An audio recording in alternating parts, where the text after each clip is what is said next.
Jehovah is your name.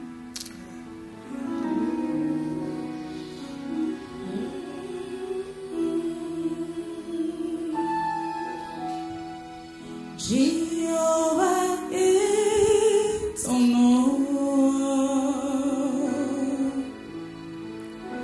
Jehovah est ton nom. Jehovah est ton nom.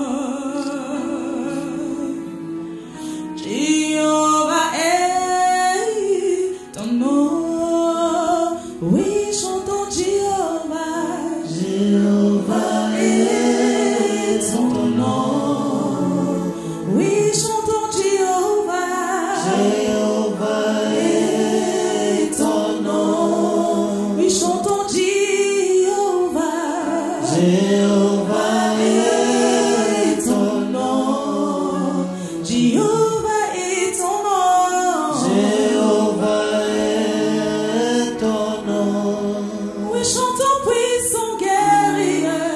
Puissant guerrier. Fort dans les combats. Jéhovah est son nom. Oui, chantons puissant guerrier. Puissant guerrier. Fort dans le combat. Jéhovah est son nom. Il combattra pour nous. Et il vaincra pour nous. Il combattra pour nous. Oui, Jésus combattra. Oui, chantons puissant guerrier. Dans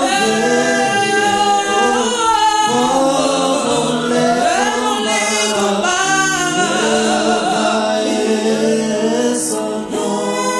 Oui, chantons puissant guerrier.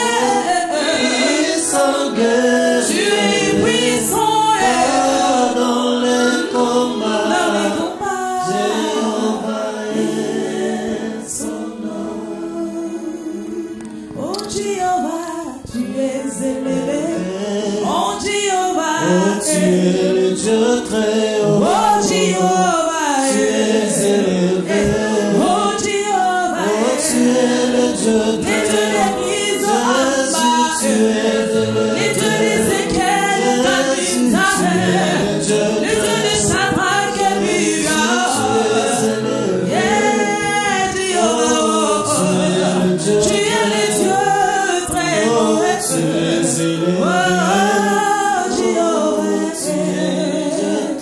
Oh Jéhovah, tu es élevé. oh Jéhovah, Tu es le Dieu très au-dessus haut. du diable Tu Satan. es élevé. Oh Jéhovah, Tu es le Dieu au-dessus très de haut.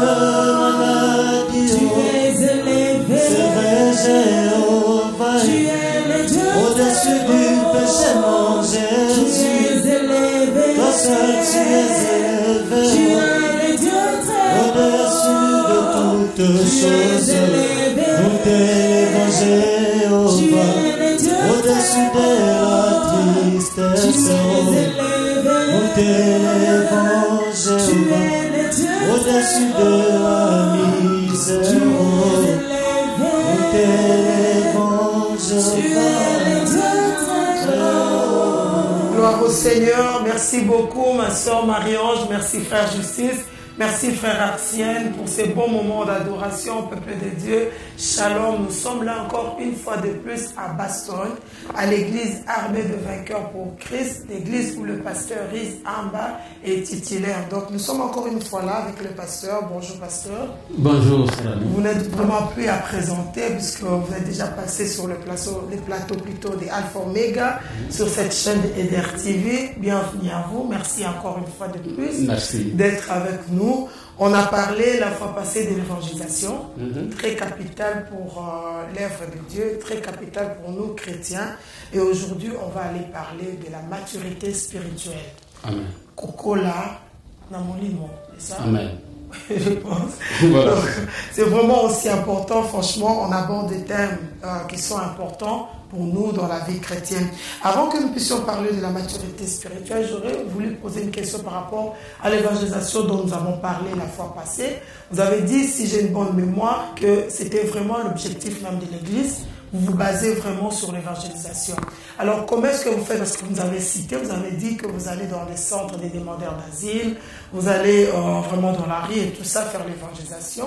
Mais après que vous avez gagné des âmes, après que vous avez été dans les centres et tout ça, comment ça se fait alors les suivis?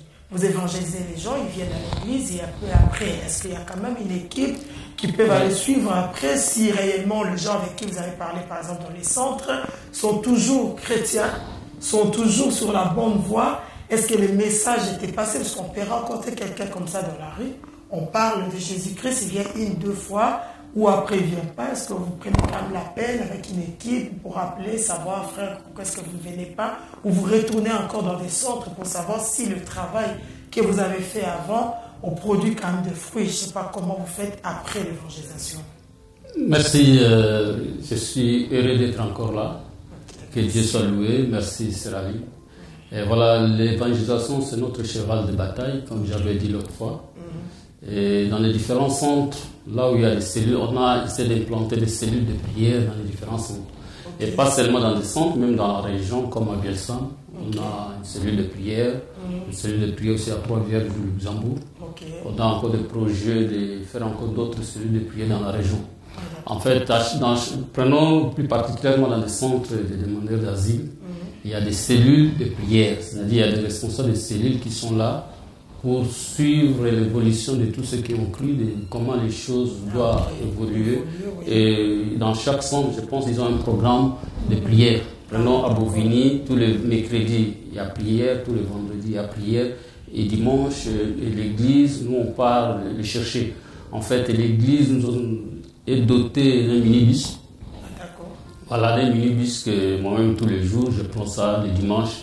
Je me réveille vers déjà 5h, 6h, je suis sur la route. Et par jour, je fais parfois, si je fais les allers-retours, parfois 300 km. Tu ne peux pas imaginer.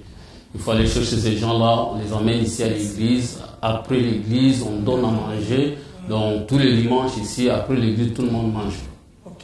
Depuis qu'on a commencé, tous les dimanches, tout le monde mange. Et après, on peut les ramener. Il y a des fois, on fait aussi leur suivi par téléphone. Des fois, on les appelle pour les encourager. En tout cas, c'était quand même important de le signaler parce que c'est vrai qu'on sache quand même qu'après l'évangélisation, il y a encore un autre travail à faire. On n'évangélise pas, on parle pas seulement de Dieu. Et puis après, tu t'envoies, tu ne sais même pas la personne à qui tu as parlé, s'il va bien et tout ça. Donc, c'était vraiment le but de la question. Donc, aujourd'hui, je vais vous laisser, comme toujours, de nous parler aujourd'hui de la maturité spirituelle. Comment et que le Saint-Esprit vraiment vous guide, que le Saint-Esprit soit avec nous pour que nous puissions encore une fois de plus comprendre ces thèmes de la maturité spirituelle. Merci, Serali. Nous allons commencer par la prière. Père de gloire, nous bénissons ton Saint-Nom, toi qui es souverain. Saint-Esprit, je te laisse la liberté d'agir dans ces lieux, car c'est toi qui connais toutes choses. La vérité vient de toi. Glorifie Jésus maintenant. Cette parole est esprit et vie.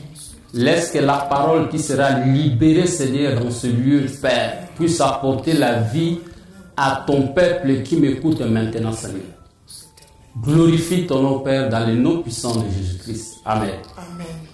Merci, Séraline. Merci, peuple de Dieu.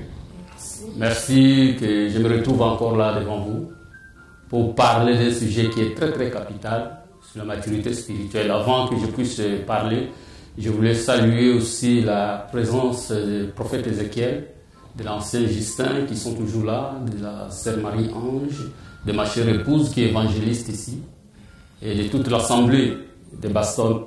Que Dieu vous bénisse, ceux qui me suivent. Voilà, aujourd'hui, Dieu va nous faire du bien. Aujourd'hui, Dieu va nous faire du bien à travers les messages. Nous allons parler de la maturité spirituelle. Et dernièrement, on a parlé sur l'évangélisation. Nous avons compris, Dieu nous a donné un message qui est clair, que nous ne sommes pas de n'importe qui, nous sommes de voix qui doit crier. Fini le temps de fermer la bouche, fini le temps dans la distraction de Facebook, de YouTube, mais c'est le temps de crier pour que les gens viennent à Jésus. Mais aujourd'hui, nous allons parler de quelque chose de très très important qui concerne les chrétiens et qui concerne l'Église. Et nous pouvons lire dans les livres de Luc. Luc, j'aimerais, c'est un passage que nous tous nous connaissons. Et beaucoup des hommes de Dieu, que ce soit les enfants de Dieu, utilisent ça aussi pour l'évangélisation, parce que Jésus a parlé aussi de l'évangélisation à travers ces passages. Mais c'est que il y a quelque chose qui est caché là-bas dans tout ça, c'est la maturité spirituelle.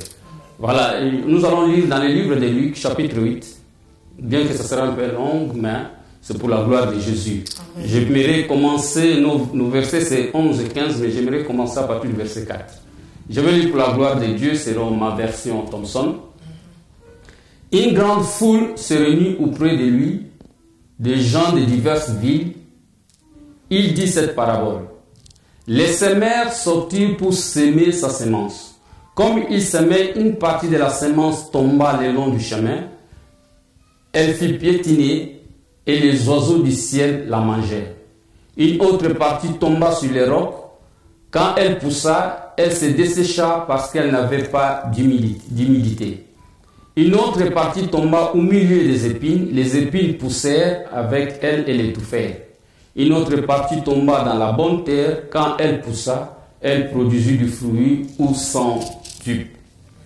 En disant cela, il s'écria, celui qui a des oreilles pour entendre, qu'il entende.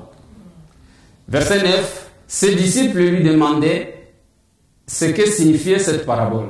Il répondit, à vous, il a été donné de connaître le ministère du règne de Dieu, mais pour les autres, cela leur est dit en parabole, de sorte qu'en voyant, qu'ils ne voient rien, qu'en entendant, qu'ils ne comprennent rien. Verset 11. Voici ce que signifie la parabole. Les semeurs, c'est la semence, c'est la parole de Dieu. Ceux qui sont le long du chemin, ce sont ceux qui entendent, puis le diable vient enlever de leur cœur la parole, afin qu'ils n'aient pas la foi pour être sauvés. Ceux qui sont sur les rocs, ce sont ceux qui, lorsqu'ils entendent, accueillent la parole avec joie, mais ils n'ont pas de racines, ils ne croient que pour un temps. Et au temps de l'épreuve, ils s'éloignent. Ce qui est tombé parmi les épines, ce sont ceux qui, après avoir entendu, sont étouffés en cours de route par les inquiétudes, les richesses et les plaisirs de la vie, et ne donnent pas de fruits mûrs. Ce qui est tombé dans la bonne terre, ce sont ceux qui entendent la parole avec un cœur noble et bon, la retiennent et portent du fruit avec persévérance. Gloire à Dieu. Amen. Amen. Voilà. Et ici, Jésus est en train de...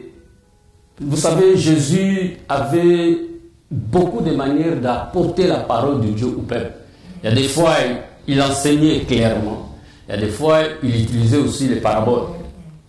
Ici, c'est une parabole que Jésus utilise. Il dit, le semeur est sorti pour s'aimer. Et quand le semeur est sorti pour s'aimer, il dit, il y a une partie d'abord qui tombe sur la route, sur le chemin, que les oiseaux du ciel viennent et mangent. Et il y a une deuxième partie qui tombe sur les rocs, faute de racines, et ça n'a pas pu pousser. Et une autre partie qui tombe sur les épines étouffèrent, et la semence n'a pas pu croître. Mais l'autre partie qui tombe sur la bonne terre, et c'est cette partie-là qui produit des fruits. Gloire à Dieu. Peuple de Dieu.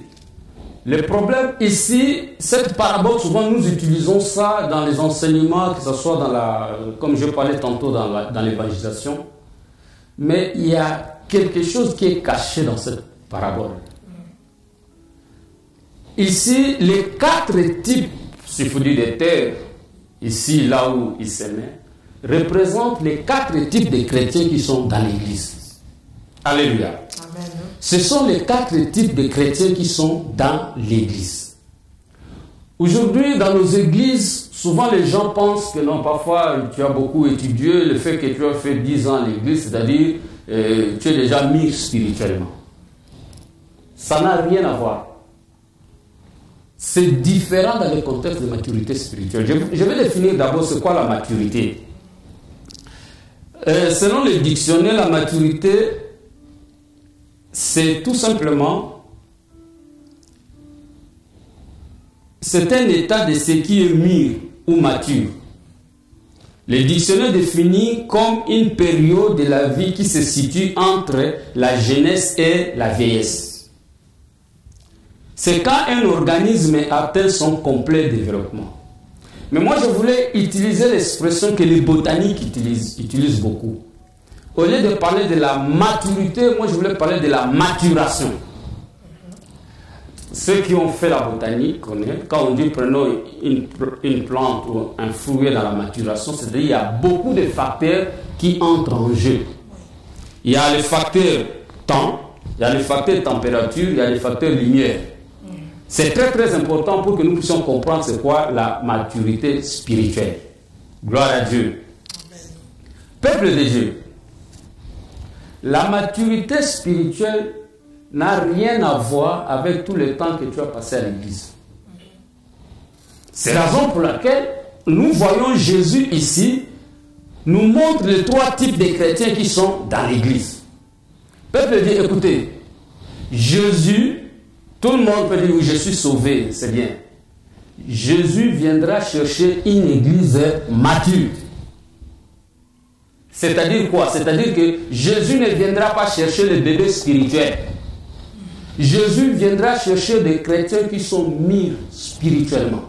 Si tu es 15 ans, 20 ans à l'église, tu es toujours bébé spirituel, lors de l'enlèvement, tu ne vas pas partir. Parce que les bébés spirituels n'intéressent pas Dieu. Vous comprenez?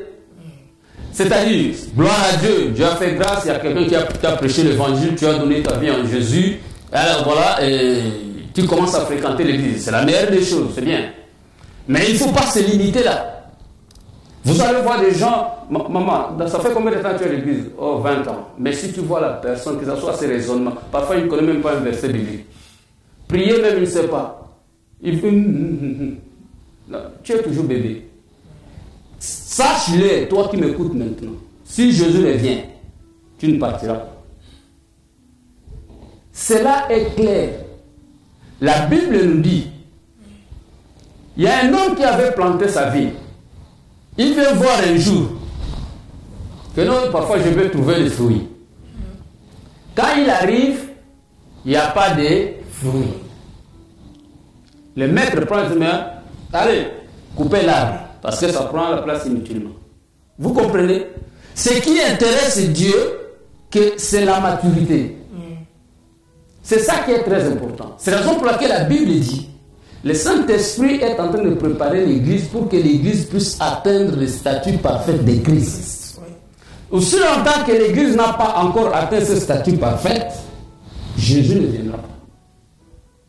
Vous avez déjà vu qu'on puisse épouser un bébé, une fille.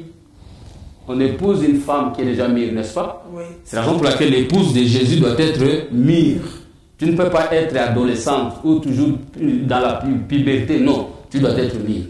Alors ici, Jésus maintenant nous montre les 4 types de chrétiens qui sont dans l'église. Il dit, le semeur est sorti pour semer. Il explique bien.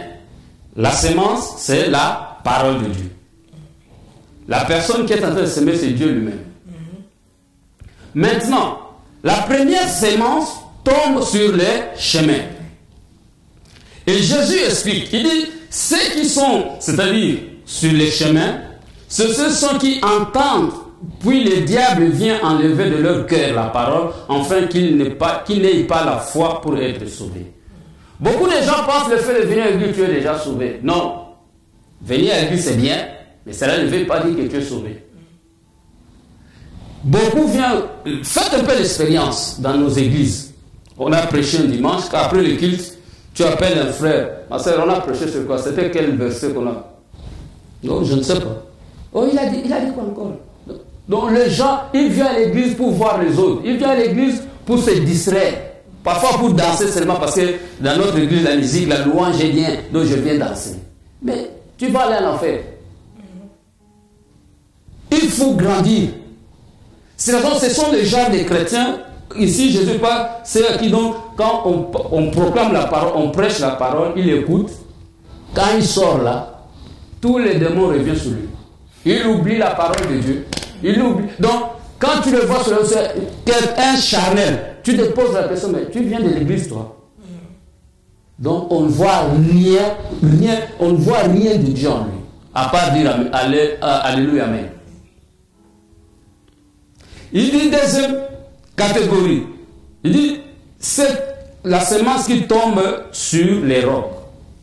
Et Jésus dit, ce sont ceux qui, lorsqu'ils entendent la parole de Dieu, ils entendent la parole avec joie, mais ils n'ont pas de racines. Ils croient pour un temps, et au temps de l'épreuve, ils s'éloignent. Ils sont dans nos églises. Quand on prêche la parole, tu vois, Amen, c'est la vérité. Amen, pasteur. Prêche, pasteur. Mais au moment de l'épreuve, où est la foi? Oh, pasteur, l'affaire là c'est dur. Pasteur, je sais que Dieu opère, mais là, non. Pasteur, il faut vivre les réalités. Écoutez, peuple de Dieu, Dieu n'est pas le Dieu des réalités. Dieu est le Dieu de la vérité. Amen. Amen. Quelle réalité? Oui, les réalités peuvent être parfois tu n'as pas de mari. Les réalités peuvent être tu n'as pas de papier. Mais cela ne veut pas dire parce que tu n'as pas de mari, tu n'as pas de papier que tu vas rester comme ça. Non. Dieu est capable de te donner mari, Dieu est capable de te donner le papier. Gloire à Dieu. Amen. Oui. Au moment de l'épreuve, ils abandonnent Dieu. Et aujourd'hui, il y a un phénomène dans ce pays que nous voyons qu'elle fait plan B. Oh non, mais parce que je n'ai pas de papier, bon, qu'est-ce que je fais? Bon, plan B. Oh, parce que bon, moi je cherche un mari, tout ça, quoi. Bon, je cherche un mari sur Facebook. Frère, si tu rencontres un mari sur Facebook, sache que ce fondement est pourri. C'est un mariage qui n'ira jamais loin. Dieu a dit l'homme quittera son père et sa mère, s'attachera à sa femme. Il deviendra une seule chair. C'est-à-dire que tu ne peux pas épouser une femme ou un homme que Dieu ne t'a même pas parlé, tu t'engages comme ça. Est-ce que Dieu peut te parler sur Facebook? Tu vois les photos d'une dame en Afrique qui fait... ah non, celle-là, tu vois... Les mariages qui sont fondés sur le Facebook, vous vous êtes rencontrés sur Facebook, il faut faire attention. Il faut faire vraiment attention. Et ce sont de ces genres de chrétiens. Donc, au moment de l'épreuve, la foi tombe. Ils abandonnent Dieu. Ah, pasteur, moi, il y a un jour, il y a une seule... Pasteur, moi, je suis venu chercher... Ma famille reste là-bas, moi je suis venu chercher, si l'église là, l'église ne va pas me donner. Vous comprenez? Et ces gens de fidèles se trouvent dans nos églises. Et Jésus poursuit plus loin. Il dit que la semence qui est tombée sur les épines, et il explique, c'est ça que je bénis Jésus. Il dit, ce qui est tombé parmi les épines, ce sont ceux qui, après avoir entendu, sont étouffés en cours de route par les inquiétudes, les richesses et les plaisirs de la vie. Et ne donnent pas de fruits mûrs. Ça, c'est très important, très intéressant. Les autres, là, nous voyons que c'était des gens, ce sont des chrétiens, on peut dire des bébés spirituels. Vous devez savoir que les bébés spirituels, ils sont encore charnels. Il est un peu spirituel, un peu charnel, parce qu'il n'est pas encore mis. Mais ici, on dit ceci. Ce sont ceux qui écoutent la parole de Dieu. Mais les inquiétudes de la vie, ils ont la parole en eux. Mais cette parole n'arrive pas à produire de fruits. C'est ça le problème. Tu as la parole, mais la parole n'arrive pas à produire de fruits. À cause de quoi? À cause des soucis de la vie. À cause des inquiétudes. Les chrétiens qui se plaignent, les chrétiens de lamentation. Ils sont là, ils se lamentent. Il faut ajouter encore un autre chapitre de lamentation. Gloire à Dieu. Amen. Mais ce qui est bien, Jésus parle que ce qui est tombé dans la bonne terre. Voilà cette catégorie de chrétiens. Ce qui est la bonne terre ici Jésus veut parler de nous. La terre, c'est notre cœur. Bien aimé, ce qui intéresse Dieu, c'est notre cœur. Dieu ne regarde pas l'apparence, Dieu regarde nos cœurs. C'est la raison pour laquelle tous ces trois catégories, ils sont dans nos églises, ils peuvent beau chanter, tu peux donner tes offrandes, tes dîmes. Mais si ton cœur n'est pas bien, la parole de Dieu n'aura aucun impact dans ta vie. Vous allez voir, ce sont des chrétiens qui sont dans l'église, mais ce sont des chrétiens qui sont incapables d'impacter même son entourage. Tu vis avec les gens, il y a des fois ils se demandent même si tu es chrétien. Parce que dans leur milieu, tu es confondu, on te voit comme un païen. Dimanche, on te voit à l'église, tu es chrétien. Mais quand on te voit sur la route, tu es un païen. Il dit, la semence qui est tombée sur la bonne terre, ce sont ceux qui entendent la parole avec un cœur noble. Avec un cœur noble. Avec un cœur bien disposé. Quand ton cœur est bien disposé à la parole de Dieu, la parole de Dieu va commencer à travailler en toi. La Bible dit dans le livre de... Si je peux lire ça, il dit, je serre ta parole dans mon cœur. Psaume 119, verset 11. Il dit, je serre, David, je serre ta parole dans mon cœur. Bien aimé, vous devez savoir, le cœur, c'est là où Dieu regarde. Et si nous serrons la parole dans nos cœurs, nous allons voir la gloire de Dieu. Il y a un homme de Dieu qui a dit que je mange ta parole, je rache les rouleaux, il mange la parole de Dieu. Or, aujourd'hui, qu'est-ce que nous constatons dans nos églises? Les chrétiens lisent la Bible seulement quand ils viennent à l'église. Durant toute la semaine, si tu as lu la Bible, ils ne lisent même pas la Bible. C'est ça le problème. Comment tu vas grandir spirituellement? Ici, on dit ce type de chrétiens. Il dit, la semence qui est tombée dans la bonne terre, ce sont ceux qui entendent la parole avec un cœur noble et bon. Regarde un peu ton cœur. Est-ce que ton cœur est bon? Ton cœur est droit? Bien aimé, ne jouez pas avec vos cœurs. Ne jouez pas avec ton cœur. Ne laisse pas que les soucis de la vie remplissent ton cœur. Ne laisse pas un homme puisse remplir ton cœur. Ne laisse pas les richesses du monde remplir ton cœur. Les gens passent tout le temps sur Facebook. Facebook remplit ton cœur. Non. Je voulais tirer l'attention du peuple de Dieu. Les phénomènes que nous constatons aujourd'hui, la Bible dit à l'église primitive, ils persévéraient dans les enseignements des apôtres, dans la fraction de paix et dans la communion fraternelle. Peuple de Dieu. Aujourd'hui quoi? Aujourd'hui, quel est le phénomène que nous voyons à l'église? Tu vas voir même dans l'église une seule, on est en train de prêcher là-bas, lui elle a son téléphone ici, elle est en train de regarder Facebook. Il persévère dans Facebook. Ça c'est l'abomination. Ce n'est pas digne des enfants. Et ce sont des phénomènes. Je parlais dernièrement avec un monsieur, il me fit tirer mon attention que pasteur, je ne sais pas si tu comprends ces phénomènes. Tu vas voir dans une famille, la communion fraternelle qui existe. C'est la raison pour laquelle dans l'armée de vainqueurs, nous développons fort la communion fraternelle. Amen. Tu vois dans une famille, il n'y a plus la communion fraternelle. Maman est là sur Facebook, papa est là sur Facebook. Donc, ils sont là en famille, ils ne parlent pas. Chacun est là. Jusqu'à ce qu'ils vont dormir. Mais les gens ne parlent pas. Comment la communion viendra? Comment l'amour sera tissé dans la famille? Pourquoi? Parce que nous avons permis au diable d'entrer dans nos maisons, que ce soit dans nos églises. Et ici, il dit quelque chose de très important. Tantôt, je vous ai parlé que non, pour qu'un arbre ou un fruit puisse arriver à la maturation, il y a des facteurs. Facteur temps, facteur température ou chaleur. Regardez, je bénis le Seigneur. Il dit, ce qui est tombé dans la bonne terre, ce sont ceux qui entendent la parole avec un cœur noble et bon. La retiennent et portent du fruit avec persévérance. Wow! Avec persévérance. Le premier facteur de la maturité spirituelle, c'est le cœur. C'est le cœur. Si ton cœur est disposé, si tu comprends qui est ce Dieu que tu viens servir, frère, Dieu a dit aux enfants d'Israël, tu aimeras ton Dieu d'abord de tout ton cœur, pas avec tes richesses. C'est-à-dire, tu aimeras ton Dieu de tout ton cœur. D'abord, c'est le cœur, le premier facteur de la maturité spirituelle. Or, vous allez voir dans l'église beaucoup de gens, leur cœur, si on te montre leur cœur, c'est comme quelqu'un, si on vous montre le poumon des gens qui fument là, dont le cœur est pourri. Le cœur est pourri. Pourquoi? Parce que apparemment, gentil. Ah, ma sœur me fait dans son cœur plein de rancune. Dans son cœur, il a fermé les gens. Dans son cœur, il ne salue pas les gens. Quelqu'un qui ne pardonne pas. Mais il est là. Alléluia. Amen. C'est le cœur.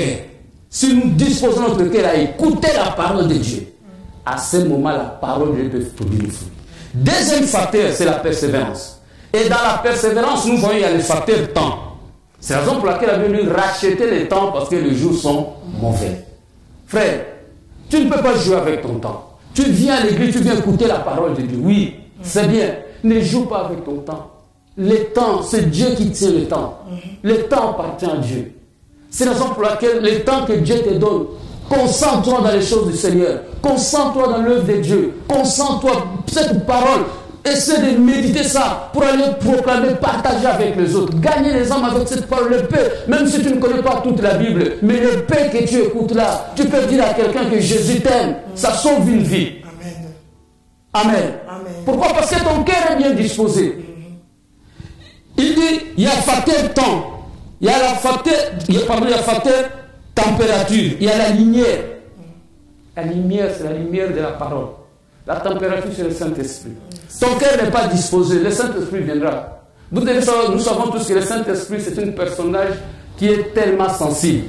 Il vient à un endroit qui est bien disposé. Mais si ton cœur n'est pas bien disposé, on peut bon prêcher, il n'y a rien qui va se passer. Amen.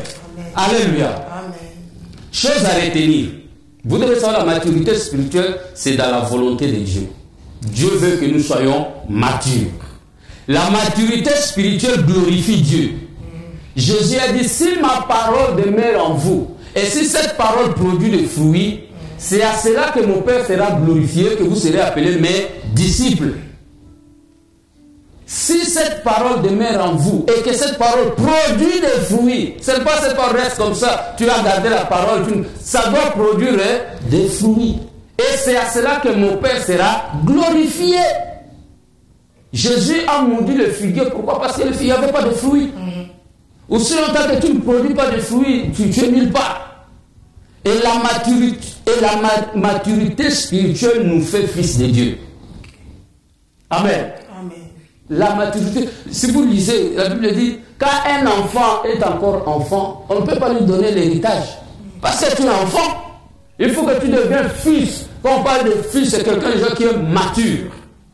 Alléluia. Amen. Et quand tu es mature, c'est là on peut te donner les responsabilités. Mais si tu es là 10 ans, 15 ans à l'église, tu es nulle part. Il est temps que tu puisses te repentir et tu puisses grandir de la foi. Les mamans sont... Nous avons notre jeune fille. Si tu vois ta fille, elle a quel âge ta fille? 8 ans. 8 ans.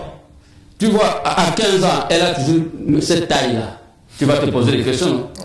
Mais comment si ça nous intéresse? Mais nous-mêmes, est-ce que tu ne peux pas regarder ta croissance spirituelle depuis que tu as accepté Jésus jusqu'à aujourd'hui? Tu es à quel niveau? Quel est ton niveau? Tu es encore bébé ou tu es adolescent? Tu es là dans la puberté ou tu es vraiment mature?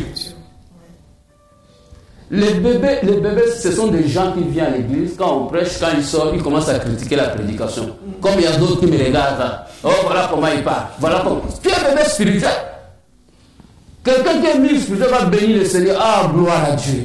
Que ce message puisse toucher des milliers pour que les gens se convertissent. Amen. Amen. L'ennemi de la maturité spirituelle, d'abord, c'est la négligence. C'est la raison pour laquelle la Bible dit, maudit toute personne qui fait l'œuvre de Dieu avec négligence. Toi qui fais l'œuvre, tu pousses toujours les raisons. L'œuvre de venir à la répétition, tu pousses toujours les raisons. Oh, mon travail. Oh, fais ceci, oh, moi, mon travail. Mes enfants. L'œuvre de Dieu, tu fais avec une négligence, tu es maudit. Il y a une malédiction, maudit. Il y a des fois beaucoup, c'est dans le livre de Jérémie 48, verset 10.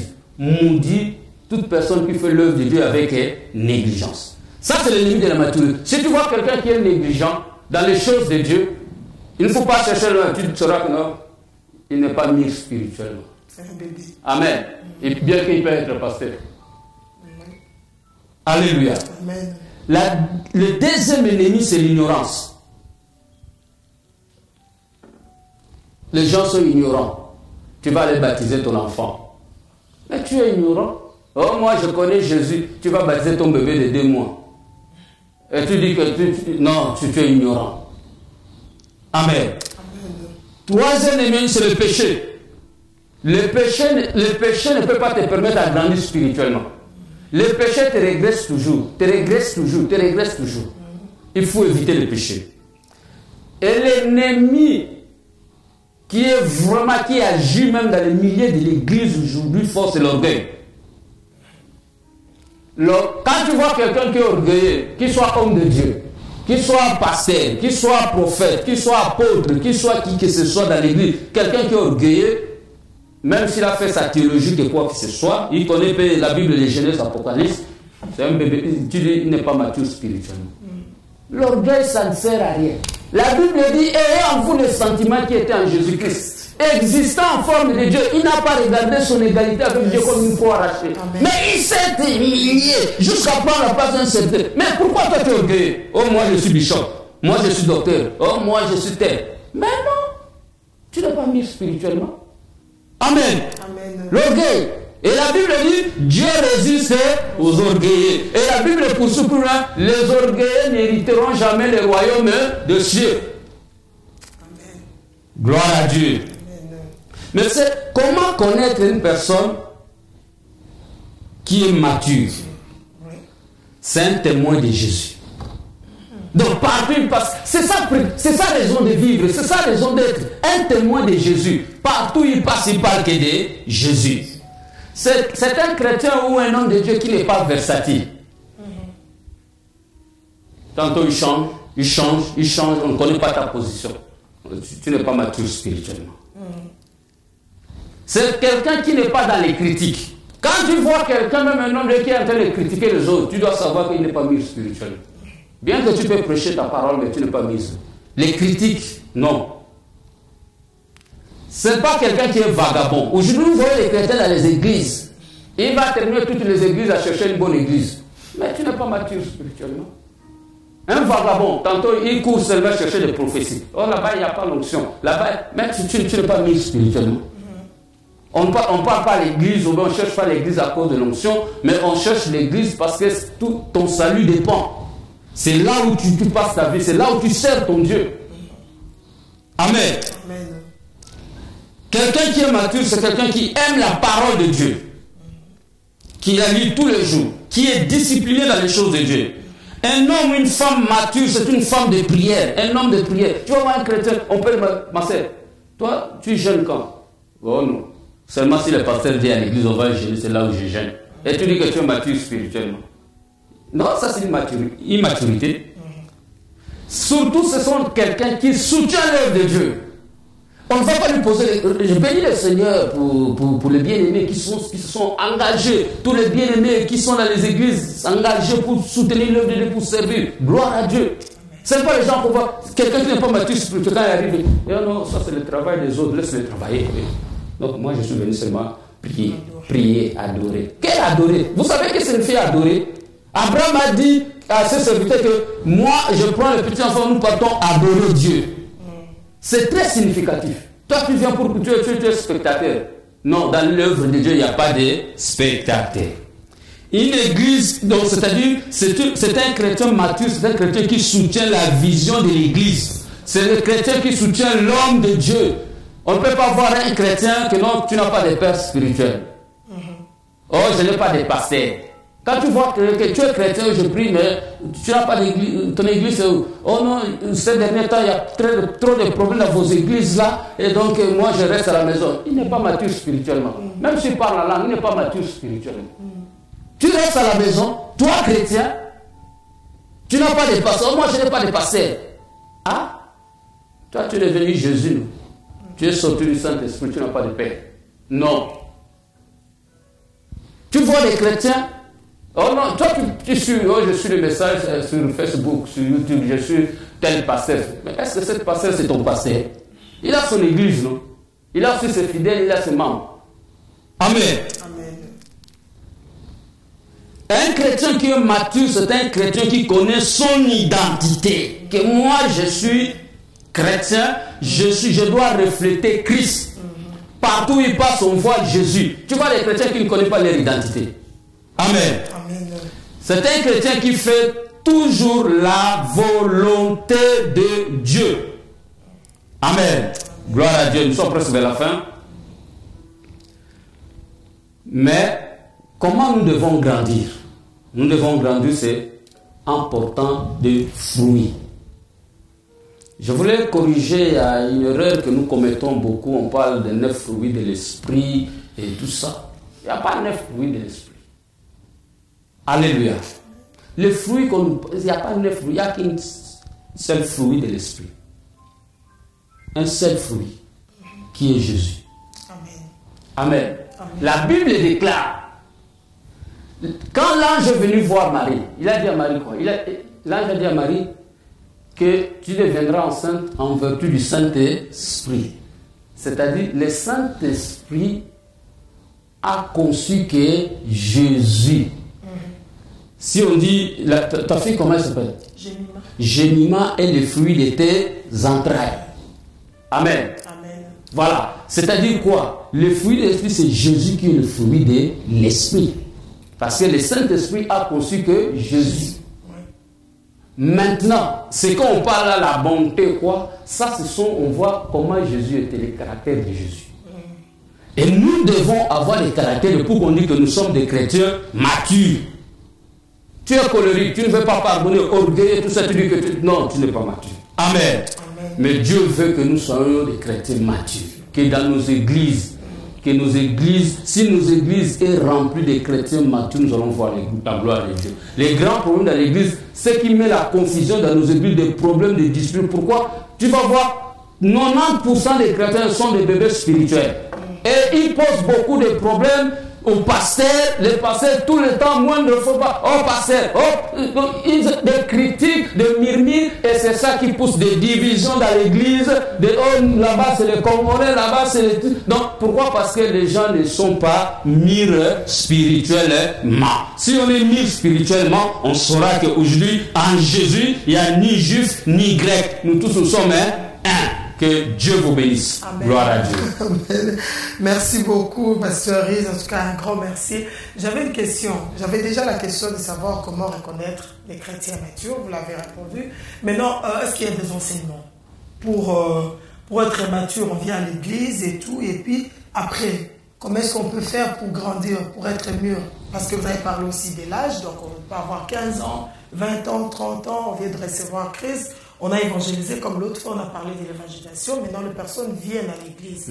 Est-ce qu'il y a des enseignements qui sont prévus chez vous, par exemple, ou d'une manière générale dans le milieu des enfants de Dieu pour, en fait, maintenant, aider les gens à aller, à être matures? Ou bien c'est par l'aide de cet esprit? Il faut seulement prier et puis après... Non, c'est-à-dire tous ces facteurs entrent en jeu. Donc, la première clé dans tout ça, oui, il faut qu'il y ait des enseignements. Mais si on enseigne que toi, ton cœur n'est pas disposé, ma sœur, tu vas grandir comment? Je vais te donner, prenons mon exemple. Je suis venu à l'église, j'étais bébé, donc j'ai cru en Côte d'Ivoire et j'étais bébé spirituel. Et quand je suis arrivé à l'église, j'ai rencontré les gens qui étaient déjà 10 ans à l'église. Je peux te dire jusqu'aujourd'hui, ils sont nulle part. Mais moi, je suis pasteur, je prêche.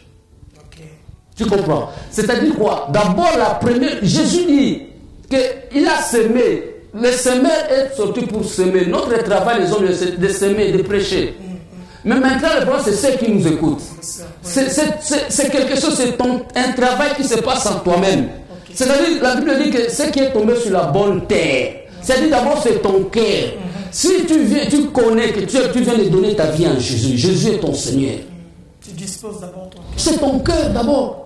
Quand tu disposes ton cœur, c'est quand tu disposes, tu comprendras qui est Jésus. Ça va te donner la soif de lire la parole de Dieu. Ça va te donner la soif de prier, de comprendre, de chercher, de faire. Les gens pensent que non, donc on devient pasteur, c'est qu'on tombe du ciel comme ça, on devient pasteur.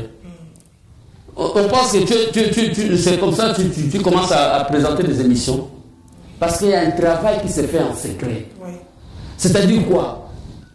Regarde, quand tu sèmes, prenons la semence de l'arachide.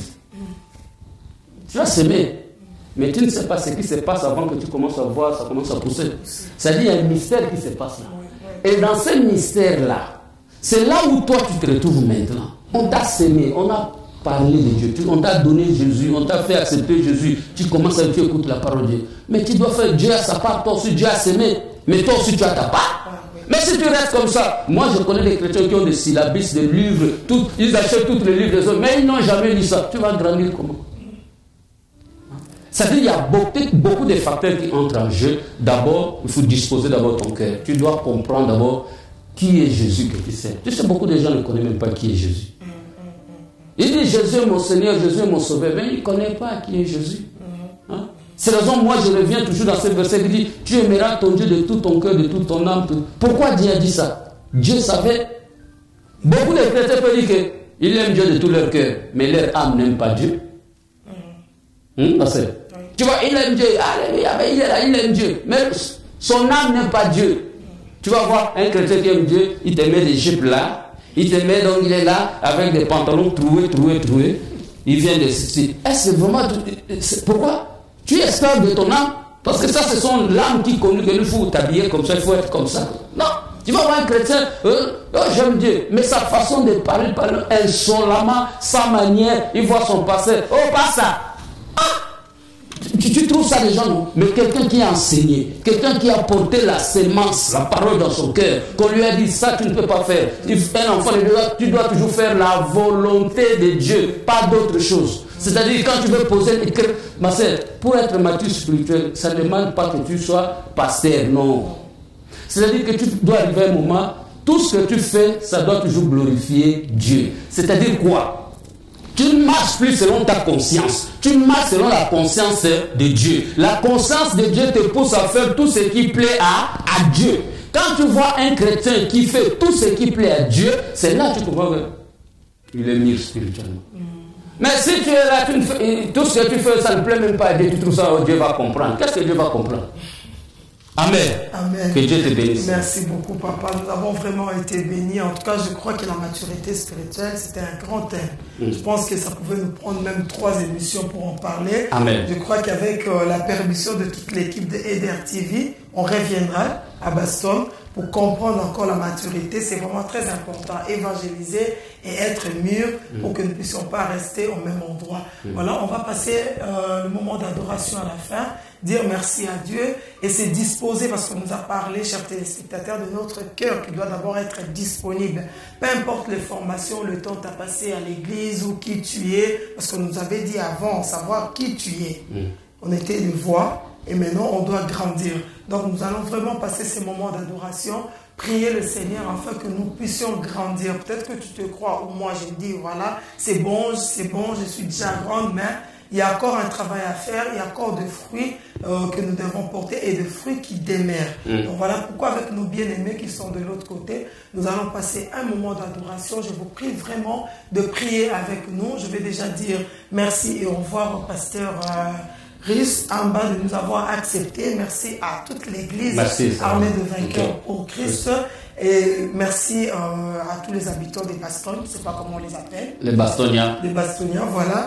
Merci à vous et merci à toute l'équipe technique de EDR TV. Merci à vous, chers téléspectateurs, pour avoir suivi ces moments avec le pasteur Rhys. Nos bien-aimés vont nous conduire à un moment d'adoration. Que le Seigneur vous bénisse. Bonne santé à tous. Alléluia.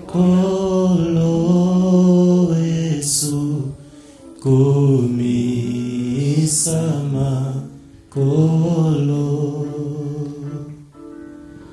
kumi sama kolo Yesu kumi sama kolo kumi sama kolo ni sama kolo Yesu Kumi sama Masia Yesu nangai Yawe kumi sama Yesu kumi sama nayo Kumi sama Masia Yesu nangai Kumi sama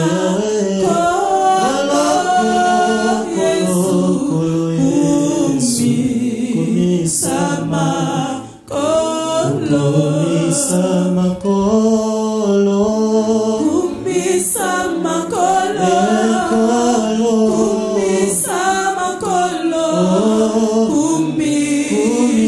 Sama